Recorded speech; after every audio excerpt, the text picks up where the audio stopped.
Good morning to all of you. Today I am going to start the topic chemical evaluation. ठीक है, आज हम लोग दूसरा टाइप पढ़ेंगे केमिकल इवेल्युएशन। अब देखेंगे केमिकल इवेल्युएशन क्या होता है। Chemical evaluation of crude drug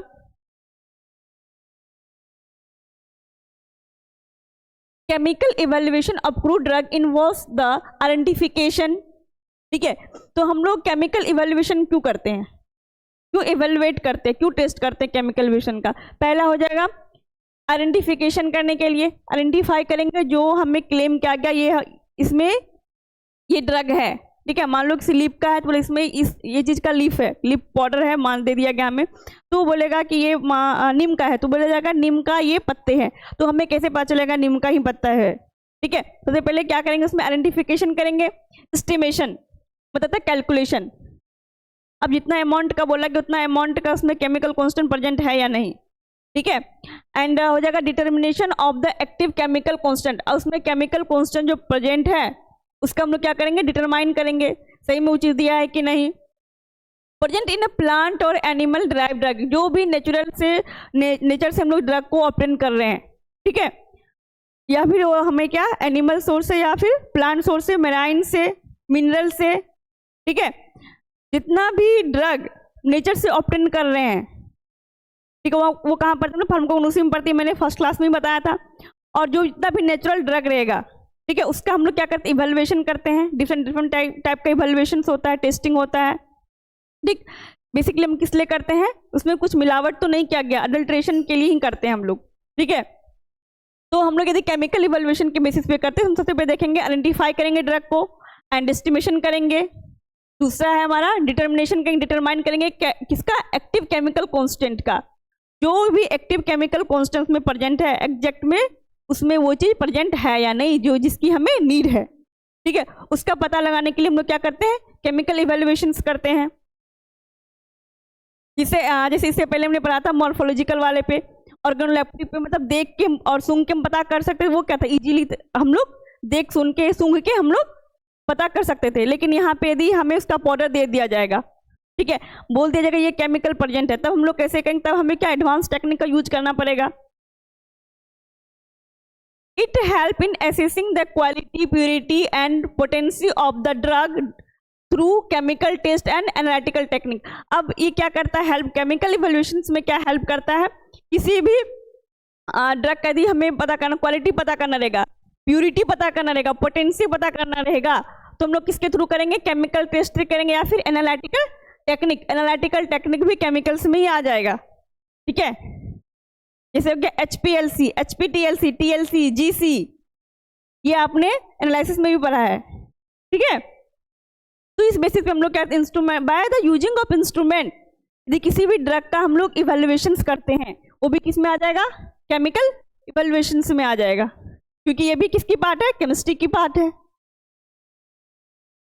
अब देखें केमिकल इवेल्युएशन का कितना टाइप है, 3 टाइप में इसको कैटेगराइज किया गया। पहला क्या है क्वांटिटेटिव केमिकल टेस्ट, इसको हम लोग क्वांटिटी पे बात करेंगे। क्वांटिटेटिव इसके बात करेंगे हम लोग, क्वांटिटी पे बात करेंगे तो इसमें आ जाएगा एसिड वैल्यू के बेसिस पे करेंगे हम लोग, सपोनिफिकेशन वैल्यू के बेसिस पे करेंगे, स्टर वैल्यू के बेसिस पे करेंगे, आयोडीन वैल्यू के बेसिस पे करेंगे एंड हाइड्रोक्साइल वैल्यू पे करेंगे, अनसपोनिफेबल मेटल पे करेंगे। ठीक है, यदि इस बेसिस पे हम लोग ड्रग को इवेल्युएट करते हैं तो किस में आ जाएगा, वो क्वांटिटेटिव केमिकल टेस्ट के अंदर आएगा।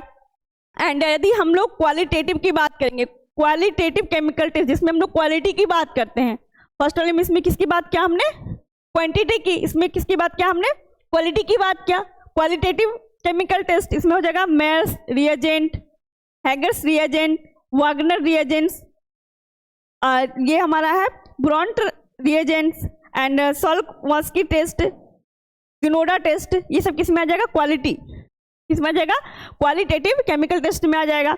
एंड इंस्ट्रूमेंटल एनालिसिस का बात करेंगे हम लोग, इससे हो गया क्रोमेटोग्राफिक मेथड, किसके बेसिस पे करेंगे इसको, by the using of chromatography techniques, जैसे हो गया पेपर क्रोमेटोग्राफी।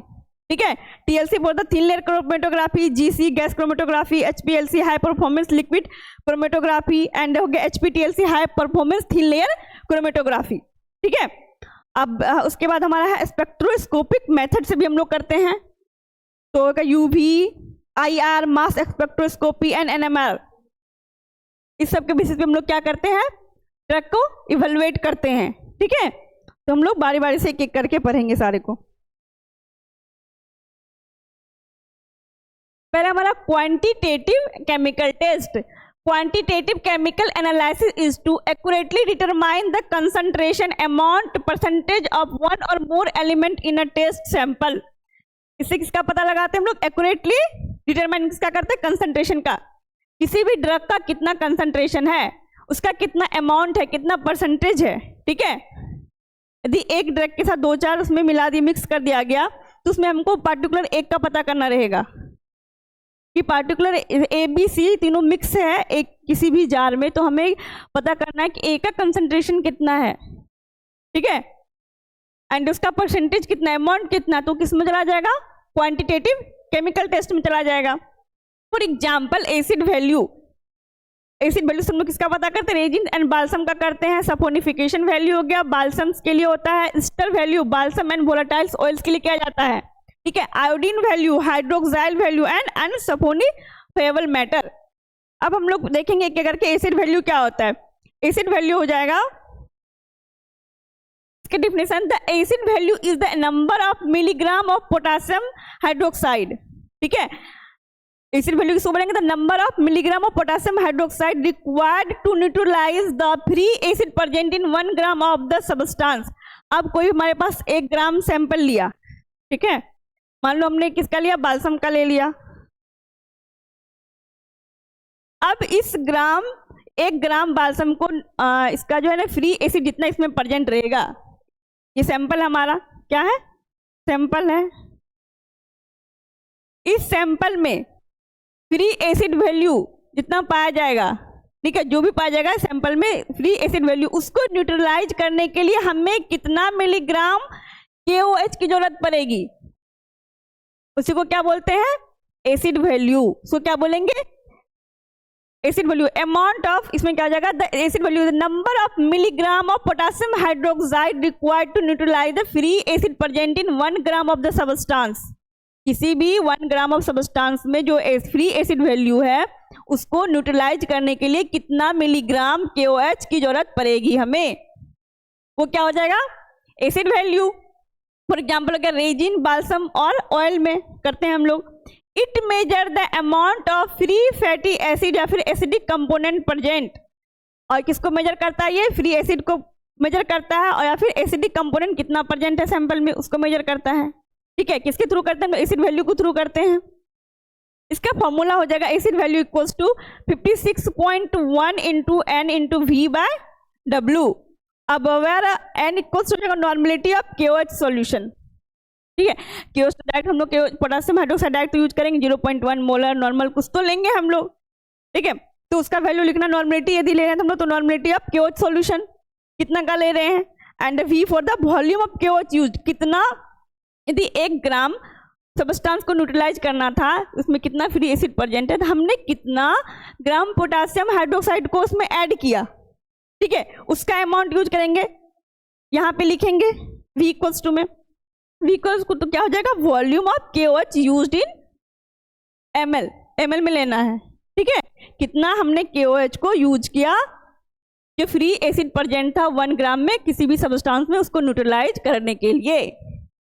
ठीक, W हो जाएगा वेट ऑफ द सैंपल, हमने कितना ग्राम सैंपल लिया है। 56.1 क्या मोलिकुलर वेट ऑफ KOH होता है। ठीक है, तो वेरी करते हैं तो कांस्टेंट ही होता है। हमने KOH लिया, मान लो हमारा यहाँ पे 5 ग्राम लिया हमने सैंपल को, ठीक है, और हम 1 ग्राम यदि KOH को यूज करते हैं इसमें, तो न्यूट्रलाइज हो रहा है। 1 ग्राम KOH यदि 5 ग्राम सैंपल को न्यूट्रलाइज कर दे रहा है, उसके बेसिस पे हम कैलकुलेट कर लेंगे। और नॉर्मल हम 0.1 नॉर्मल का हमने यूज किया सॉल्यूशन KOH वाला, कैलकुलेट कर लेंगे, जो वैल्यू आ जाएगा हमारा वो उसमें क्या हो जाएगा, क्या निकल जाएगा, वो एसिड वैल्यू निकल जाएगा। ठीक है, दूसरा है सपोनिफिकेशन वैल्यू। इसमें क्या होता है, the saponification value is the number of milligram of KOH required to saponify या फिर हाइड्रोलाइज, उसमें न्यूट्रलाइज था, इसमें क्या है हाइड्रोलाइज, ठीक है। Hydrolyse the ester and neutralise the free acid present in 1 gram of the substance. Substance को हमेशा यहाँ पे सैंपल याद रखना, ठीक है। अब यहाँ पे क्या बोला है, यदि हम 1 ग्राम कोई भी सैंपल ले रहे हैं, ठीक, उसको न्यूट्रलाइज करने के लिए उसमें जो एस्टर प्रेजेंट रहेगा उसको न्यूट्रलाइज करेंगे, फ्री एसिड प्रेजेंट रहेगा वो भी न्यूट्रलाइज हो जाएगा एंड हाइड्रोलाइज किया जाएगा, ठीक है। यदि हम किसी 1 ग्राम सैंपल में हाइड्रोलाइज करते हैं उसमें कितना ग्राम ऑफ KOH रिक्वायर्ड होगा, सेम वही चीज़ है, बस में इसको करना है, इसमें हाइड्रोलाइज करना, वहाँ पे क्या था न्यूट्रलाइज करना था, उसमें एसिड फ्री एसिड को करना था, इसमें free acid as well as ester को करना है, ठीक है। एस्टर को हाइड्रोलाइज कर दिया जाएगा एंड फ्री एसिड को न्यूट्रलाइज कर दिया जाएगा। 1 ग्राम सैंपल को 1 ग्राम सैंपल में जो भी फ्री एसिड हमारा प्रेजेंट है उसको न्यूट्रलाइज करने के लिए एंड 1 ग्राम सैंपल में कितना एस्टर प्रेजेंट है उसको हाइड्रोलाइज करने के लिए कितना मिलीग्राम KOH की हमें आवश्यकता पड़ेगी, ठीक है, उसको हम लोग क्या बोलते हैं सपोनिफिकेशन वैल्यू, ठीक। It measure the total fatty acid free plus combined as ester present in balsam और ऑयल्स। इसमें फिर हम लोग क्या मेजर करते हैं, टोटल फैटी एसिड्स को मेजर करते हैं। अब इसका फॉर्मूला कैसे हम लोग पता करेंगे, तो इस फॉर्मूला से करते 56.1, तो पता है क्या है ये KOH का मॉलिक्यूलर वेट है एंड N क्या हो जाएगा नॉर्मेलिटी हो जाएगा, HCl या फिर KOH का, यहाँ पे कुछ भी या तो हम HCl ले सकते हैं या फिर KOH, लेकिन हम किसको लेके कर रहे हैं KOH को लेके कर रहे हैं, तो हम KOH की बात करेंगे, ठीक है। एंड B4 हो जाएगा volume of HCl used in blank, ठीक, एंड S4 क्या हो जाएगा volume of HCl used in sample, W4 weight of the sample हो जाएगा। इसको सिंप्लीफाई करके हम लोग क्या करेंगे, इसका वैल्यू निकालेंगे, वो वैल्यू क्या आ जाएगा सपोनिफिकेशन वैल्यू हो जाएगा। अब हमारा है एस्टर वैल्यू कैसे निकालेंगे, the ester value is the number of milligram of KOH required to saponify the ester present in 1 gram of the substance, ठीक है। सब में वही करना है, मतलब अब इसमें देखेंगे हम लोग एस्टर वैल्यू में कितना KOH रिक्वायर्ड होगा, कितनी जरूरत पड़ेगा किसी भी सैंपल में जो एस्टर प्रेजेंट रहेगा उसको सपोनिफाई करने के लिए, ठीक है, उसको क्या करने के लिए सपोनिफाई करने के लिए कितना ग्राम हमें KOH की आवश्यकता पड़ेगी यदि किसी भी सैंपल में एस्टर प्रेजेंट है तो, ठीक। यदि मेरा सैंपल है, मान लो सैंपल में 5 ग्राम एस्टर है, ठीक है, ये हमारा सैंपल है, ठीक। अब इस 5 ग्राम को काटने के लिए सपोनिफाई करने के लिए हमें कितना मिलीग्राम KOH की आवश्यकता पड़ेगी, मे बी ये 2 ग्राम KOH इसको न्यूट्रलाइज कर सकता है, सपोनिफाई कर सकता है, मे बी 3, मे बी 4, ठीक है। जितना ग्राम KOH, जितना मिलीग्राम KOH की आवश्यकता पड़ेगी हमें 5 ग्राम एस्टर को सपोनिफाई करने के लिए, तो वो क्या हो जाएगा एस्टर वैल्यू निकल जाएगा वहाँ से, ठीक है। उसको हम लोग क्या करेंगे कैलकुलेट कर लेंगे बाय यूजिंग अ फॉर्मूला, हो जाएगा ester value equals to saponification value minus acid value, ठीक है। जो सपोनिफिकेशन वैल्यू हमारा आएगा वो एंड एसिड वैल्यू जो आएगा वो क्या करेंगे सपोनिफिकेशन में एसिड वैल्यू को माइनस कर देंगे, तो क्या निकल जाएगा एस्टर वैल्यू आ जाएगा हमारा, ठीक है। अब है आयोडीन वैल्यू, ये जो हमारा ये प्रोसीजर होता है इसमें हम लोग क्या करते हैं कैलकुलेट करते हैं लैब में जाके, ठीक है। ये आप लोग फॉर्मूला देख लो, उसका यदि इसको हमें लैब में करना लगा तो वहाँ पे हम लोग इसको क्या करें डिटेल में जाके देख लेंगे। अब है आयोडीन वैल्यू, आयोडीन वैल्यू क्या हो जाता है, iodine value is the number of gram of iodine observe by 100 gram of the substance. अब 100 ग्राम कोई भी सैंपल है हमारा, वो कितना ग्राम आयोडीन को एब्जॉर्ब कर रहा है, ठीक है। Iodine value is the number of gram of iodine absorb by 100 gram of the substance, जो 100 ग्राम ऑफ सबस्टांस कितना क्या कर रहा है आयोडीन को एब्जॉर्ब कर रहा है, ठीक है। वो क्या हो जाएगा हमारा आयोडीन वैल्यू हो जाएगा। It measure the degree of unsaturation number of double bonds in the fatty acid और वोलेटाइल्स ऑयल्स। फॉर्मूला हो जाएगा iodine value equals to 12.69 into N into B minus S by W. ये अभी जो हमने ये वाला फॉर्मूला देखा था, ये वाली, ठीक है, बस इसमें इसकी वैल्यू चेंज है, ठीक। Where N equals to normality of the sodium thiosulphate solution. N क्या है? नॉर्मेलिटी किसका? सोडियम थायोसल्फेट सॉल्यूशन यहाँ पे लिया जाएगा, ठीक। एंड बी क्या होगा? Volume of ml of sodium thiosulphate used in blank. Blank इसे लिमिटेशन रखते हैं ना, ब्लैंक रखते हैं, टेस्ट वाला रखते हैं, ठीक है। तो ये क्या हो जाएगा? ब्लैंक की बात करें यहाँ पे, कितना ब्लैंक में यूज करेंगे हम लोग? वॉल्यूम किसका? सोडियम थायोसल्फेट का। एंड एस फोर क्या हो जाएगा? Volume of ml of sodium thiosulphate used in sample. Sample में कितना लगा?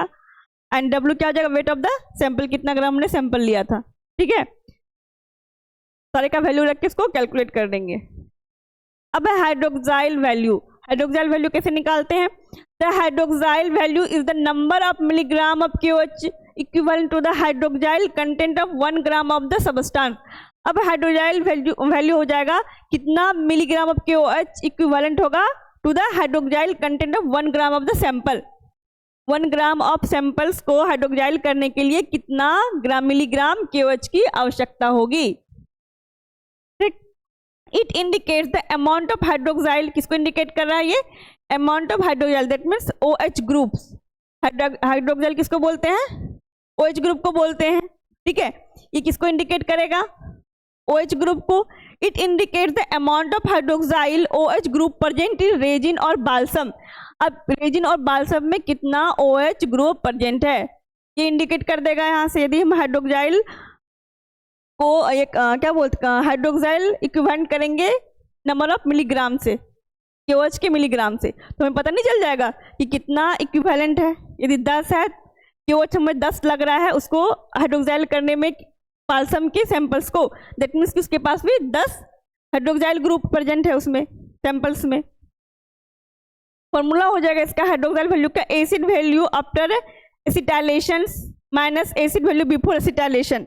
समटाइम कुछ कभी कभी हम लोग इसको ऐसे भी एक्सप्रेस करते हैं। एसिड वैल्यू हमें कब लेना है? एसिटाइलेशन से पहले का लेना है और आफ्टर द एसिटाइलेशन लेना है एसिड वैल्यू, ठीक है।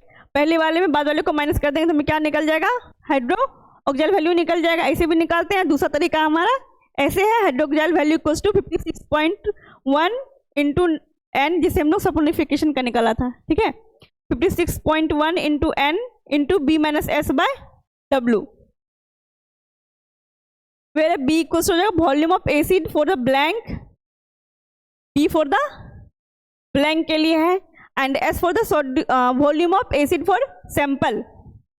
कितना सैंपल के लिए हमने एसिड का वॉल्यूम लिया है, and N for the normality of KOH, जो हमने KOH को यूज किया इक्विवेलेंट करने के लिए, and W for the weight of the sample, कितना ग्राम हमने सैंपल को उसमें लिया है, ठीक है। अब लास्ट हमारा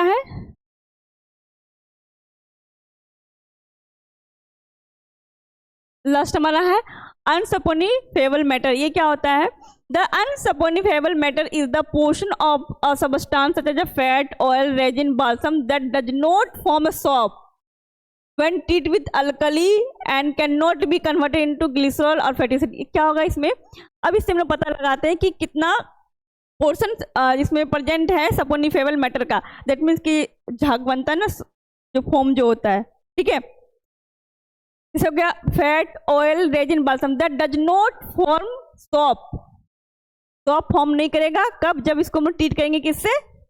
अल्कली से। लाइक अल्कली कौन सा हो जाएगा? बेस वाला, ठीक है, KOH, and can not be converted into glycerol और फैटी एसिड, और ये ग्लिसरॉल और फैटी एसिड में भी कन्वर्ट नहीं होगा। It consist of substance other than fatty acid that are soluble in ordinary solvent. जो सबस्टांस कंसिस्ट कर रहा है अदर देन फैटी एसिड, वो किसमें सोल्यूबल होगा?